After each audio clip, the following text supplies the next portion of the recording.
नमस्कार, मैं मेघा मित्तल और आप देख रहे हैं just in. Medifil International taken a step to keep you safe from coronavirus. Bhajpa सांसद डॉक्टर अरविंद शर्मा ने कहा कि केंद्र सरकार द्वारा शुरू की गई प्रधानमंत्री जन औषधि योजना गरीब व मध्यम वर्ग के परिवारों के लिए एक बहुत ही बड़ा सहारा बन रही है। केंद्र सरकार लगातार सस्ती दरों पर दवाइयां उपलब्ध करवाने के लिए प्रयासरत है और सांसद ने ये भी कहा है कि स्वास्थ्य क्षेत्र में केंद्र सरकार ने जनहित में बड़े फैसले लिए हैं, जिससे आम जन को इसका फायदा मिल रहा है।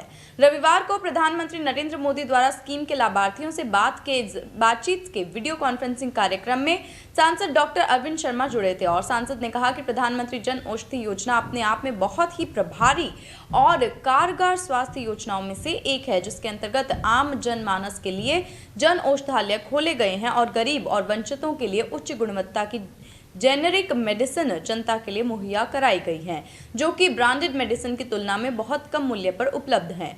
सांसद ने साथ ही कहा कि इस योजना की प्रोडक्ट बास्केट में अब 1400 से अधिक दवाइयां और लगभग 204 सर्जिकल और उपभोग्य सामग्रियों को शामिल किया गया है, जिसमें कि सभी प्रमुख चिकित्सीय श्रेणियों में काम आने वाली anti infective, anti allergy, anti diabetic और कार्डियोवैस्कुलर, एंटी कैंसर और भी अन्य तरह की उपयोगी दवाइयां उपलब्ध हैं।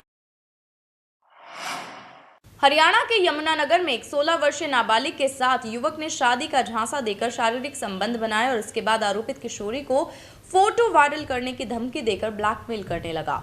आरोपित ने किशोरी से शादी करने से मना भी कर दिया और जान से मारने की धमकी दी।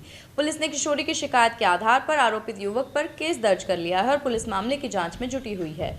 शिकायत में पीड़िता ने बताया है कि उसकी मां शहर के एक निजी अस्पताल में काम करती थी और वह भी कुछ दिनों से उनके साथ अस्पताल में चली जाती थी।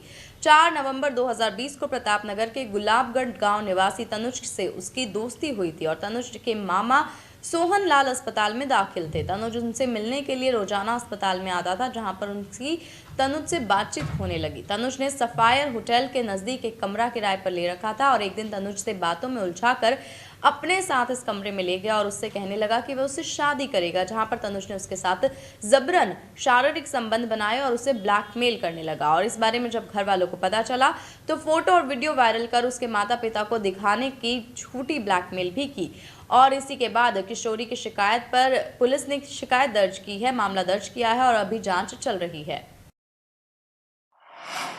सिरसा के उपायुक्त प्रदीप कुमार ने भ्रष्टाचार के मामले में एक पटवारी को सस्पेंड कर दिया है। दरअसल कालांवाली के विधायक शीशपाल केहरवाला ने आरोप लगाया है कि उनके पिता ओम प्रकाश से जमीन के संबंधित रिकॉर्ड की निर्धारित फीस से अधिक पैसे लिए गए हैं और जिसकी शिकायत उन्होंने सिरसा के उपायुक्त प्रदीप कुमार से की थी, जिस पर कार्रवाई करते हुए मत्तूवाला के पटवारी जसवंत सिंह को सस्पेंड कर दिया गया है। वहीं इस मामले में कालांवाली के विधायक शीशपाल केहरवाला ने हरियाणा सरकार और अधिकारियों पर भ्रष्टाचार का आरोप लगाया है।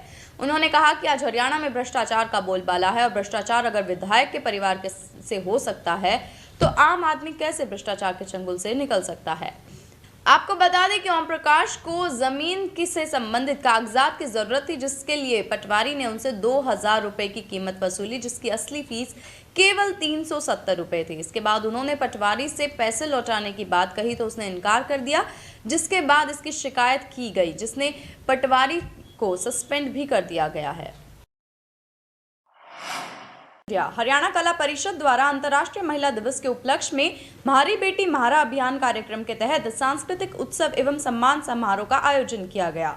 इस कार्यक्रम की मुख्य अतिथि सिरसा की सांसद सुनीता दुग्गल थी और कार्यक्रम अवसर पर विभिन्न क्षेत्रों के नामी हासिल करने वाली महिला राम प्रतिभागियों ने हिस्सा लिया और सांस्कृतिक कार्यक्रम प्रस्तुत किए। महिला दिवस पर विभिन्न क्षेत्रों में ख्याति प्राप्त करने वाली महिलाओं को सिरसा की सांसद सुनीता दुग्गल ने सम्मानित भी किया। कविता देवी है और मैं भारत की पहली महिला हूँ WWE में जाने वाली। और आज जो अंतर्राष्ट्रीय महिला दिवस का आयोजन किया गया है, ये बहुत ही एक आने वाले समय में बहुत ही एक अच्छा उदाहरण है कि समय समय पर ऐसे अवसर आने चाहिए ताकि महिलाओं को मोटिवेशन मिले। और जिला परिषद की तरफ से जो ये आयोजन किया गया है, इसमें सभी का उनका मैं धन्यवाद करती हूँ। रोहतक के स्वामी परमानंद महाराज के जन सेवा संस्थान में आज कच्ची गढ़ी मोहल्ला के एक गरीब परिवार की 2 लड़कियों की शादी करवाई गई, जिसमें से एक लड़की की शादी के यजमान समाज सेवी नवीन जैन प्रधान ने जनसभा को बनाया। वहीं दूसरी लड़की की शादी के यजमान में जनता कॉलोनी के मनीष मित्तल एवं शशि मित्तल को यजमान बनाया गया। इस अवसर पर शहर के कई गणमान्य हस्तियों ने शादी समारोह में शामिल हुए जन सेवा संस्थान के लगातार इस तरह के सामाजिक कार्यों में बढ़ चढ़कर हिस्सा लिया। और संस्थान के संस्थापक स्वामी परमानंद जी महाराज ने बताया कि हमारा संस्थान पहले भी लगातार कई गरीब परिवारों की लड़कियों की शादी यहाँ करा चुका है और इस मौके पर दोनों लड़कियों की शादियों के लिए दांत दहेज का सामान भी संस्थान और बाहर से इस विवाह में समारोह में पहुंचे लोगों द्वारा दिया गया। सेवा संस्थान में जुहानी रोड पर स्थित वृद्धाश्रम के अंदर आज 2 अति गरीब परिवारों की लड़कियों की शादी करवाई जा रही है।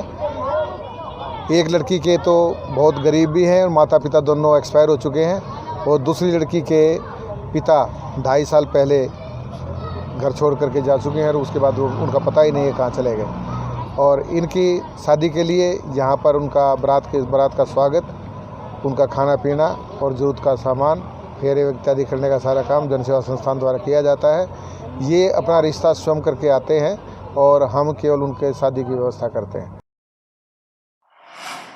रोहतक की पांचाल धर्मशाला में तीसरा सम्मान समारोह विश्वकर्मा भगवान की तस्वीर के सामने किशनलाल पांचाल ने दीप प्रज्वलित कर कार्यक्रम का शुभारंभ किया। और इस समारोह में पूरे हरियाणा से 55 बच्चे जो कि 80% से ज्यादा नंबरों से पास हुए हैं उनका समाज की तरफ से सम्मान किया गया और 25 बुजुर्गों का भी सम्मान हुआ। इस कार्यक्रम के मुख्य अतिथि कैप्टन गंगाराम पांचाल, रमेश बोहर, बलवाल सिंह, किशनलाल पांचाल, चंद्र सिंह और संदीप शिमली, रमेश सुनारिया, सुनील बापोड़ा, बिमला महिला मोर्चा, नीलम पांचाल, राजपी डांगी और जगदीश पांचाल, गणपत्य राय लेक्चरर और सभी पांचाल समाज के गणमान्य व्यक्ति मौजूद रहे। तकरीबन 28 साल से अपनी पांचाल समाज की सेवा के लिए जुटा हुआ हूँ। तकरीबन 20 साल में हरियाणा प्रदेश का प्रधान रहा हूँ। हमने ये कोशिश किया कि सभी जो छोटी मोटी संस्थाएं हैं, जैसे ब्लॉक की संस्था है, जिले की संस्था है, प्रदेश की संस्था है, इनको सबको इकट्ठा जोड़ के हम एक समाज को एक झंडा और एक डंडा, यानी कि हम समाज का एक प्रधान चुने। पाकसमा गांव में आर्य समाज की तरफ से वैदिक संस्कृति को पुनर्जीवित करने के लिए हवन और यज्ञ किया गया। हवन यज्ञ के माध्यम से सामाजिक कुरीतियों को दूर करने का संकल्प लिया। और इस मौके पर जितेंद्र शास्त्री ने कहा कि विदेशों से व्यक्ति भारत में चरित्र संबंधी शिक्षा ग्रहण करने के लिए आते थे और आज बड़ी विडंबना है कि भारत के व्यक्ति विदेशों में जा रहे हैं। महर्षि दयानंद के शिष्य पंडित लेखराम का नाम आदर के साथ लिया जाता है क्योंकि पंडित लेखराम ने आर्य समाज को तहरीर व तकरीर के कार्यों को निरंतर चलाए रखने का आह्वान किया था। आचार्य जितेंद्र शास्त्री ने कहा कि देश को पुनः वैदिक संस्कृति की ओर लौटने की आवश्यकता है और इसी के साथ आर्य समाज वैदिक संस्कृति को प्रचारित और प्रसारित करने के लिए लंबे समय से लगे हुए हैं। इस मौके पर आचार्य नवीन आर्य ने कहा कि आज हमें नकारात्मक मानसिकता के लोगों से सावधान रहते हुए निरंतर आगे बढ़ने की योजना बनानी चाहिए। वहीं मुख्य वक्ता के रूप में पहुंचे आचार्य मनीष शास्त्री ने अपने भजनों के माध्यम से युवाओं में देशभक्ति की भावना प्रेरित करने की भरपूर कोशिश की और सैकड़ों की संख्या में मौजूद यजमानों ने अपने भजन से मंत्रमुग्ध होकर इसमें काफी उत्साह दिखाया। वहीं मास्टर नारायण ने कहा कि वास्तव में आर्य समाज के लोग श्रेष्ठ समाज की स्थापना करते हैं और इसीलिए हमारे गांव के सभी युवा साथियों को आर्य समाज के साथ जुड़कर एक श्रेष्ठ समाज की स्थापना करनी चाहिए। Be Fast Fit, India's fastest growing fitness chain, now at Rohtak D Park.